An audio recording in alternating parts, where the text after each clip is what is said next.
بیٹا حسن میں آج 18واں روزہ اپنی بیٹی کے گھر افطار کروں گا، ام کلثوم کو پیغام بھیجو کہ میں اس کے گھر افطار کے لیے آ رہا ہوں۔ بی نے دسترخوان لگا اور دسترخوان پر 3 غذائیں رکھ دیں بی ام کلثوم نے، دختر علی بن ابی طالب، ایک کاسے میں دودھ، ایک ظرف میں نمک اور جو کی روٹی جو مولا کی پسندیدہ روٹی تھی۔ تو دسترخوان کو دیکھ کے فرمانے لگے بیٹا تم نے اپنے بابا کو بلایا، تمہارے بابا کے دسترخوان پہ اتنی چیزیں کبھی ہوتی ہیں؟ یعنی 3 چیزیں رکھی ہیں، فرما رہی ہیں اس سے زیادہ چیز کبھی اتنی چیزیں ہوتی ہیں؟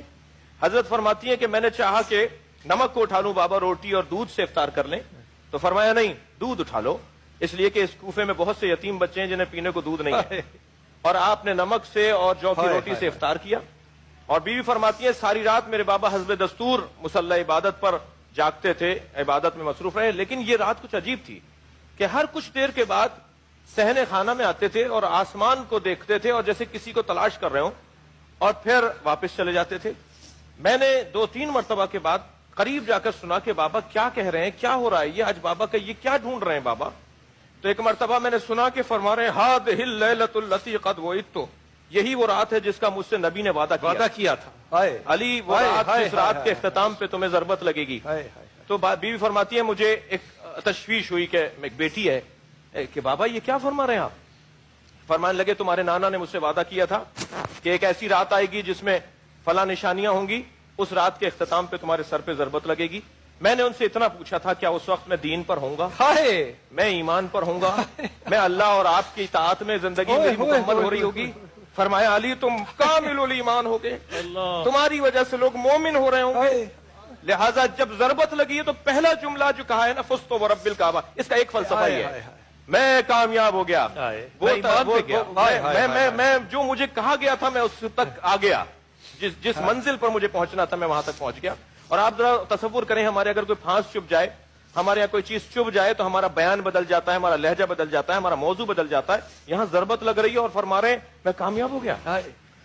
مولا امام حسن آگے بڑھے، امام حسین آگے بڑھے، حضرت محمد حنفی آگے بڑھے، حضرت عباس علمدار آگے بڑھے جو مولا کے بیٹے تھے، انہوں نے سہارا دینا شروع کیا۔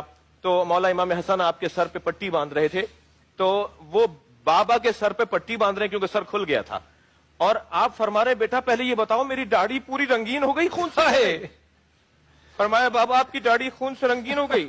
کہا تمہارے نانا نے مجھ سے کہا تھا جب تمہاری داڑھی تمہارے خون سے رنگین ہو جائے تو سمجھنا کہ اس میں تم بچو گے نہیں، تم شہید ہو جاؤ گے۔ بیٹا میں اب جا رہا ہوں اس دنیا سے۔ بیٹے لے کر گئے گھر پر۔ یہ جو 3 دن گزرے ہیں، ان 3 دنوں میں جو مولا نے اپنی زندگی کا نچوڑ پیش کیا ہے وہ قابل ملاحظہ ہے اور اس کے اوپر غور کرنے کی ضرورت ہے۔ اور یہاں تک بات پہنچی کہ آپ نے پھر وصیتیں کرنا شروع کی۔ طبیب دیکھنے کے لیے آیا تو طبیب نے کہا کہ علی کے بدن میں، کیونکہ وہ جو تلوار زہر آلود تلوار تھی، مولا کے بدن میں سعد ابن سوہان رضی اللہ تعالیٰ عنہ جو صحابی پیغمبر بھی ہیں، مولا علی کے محب بھی ہیں اور مولا کے ساتھ رہے، نبی کے بعد سائے کی طرح ساتھ رہے، بہت پیارے مولا کے تھے۔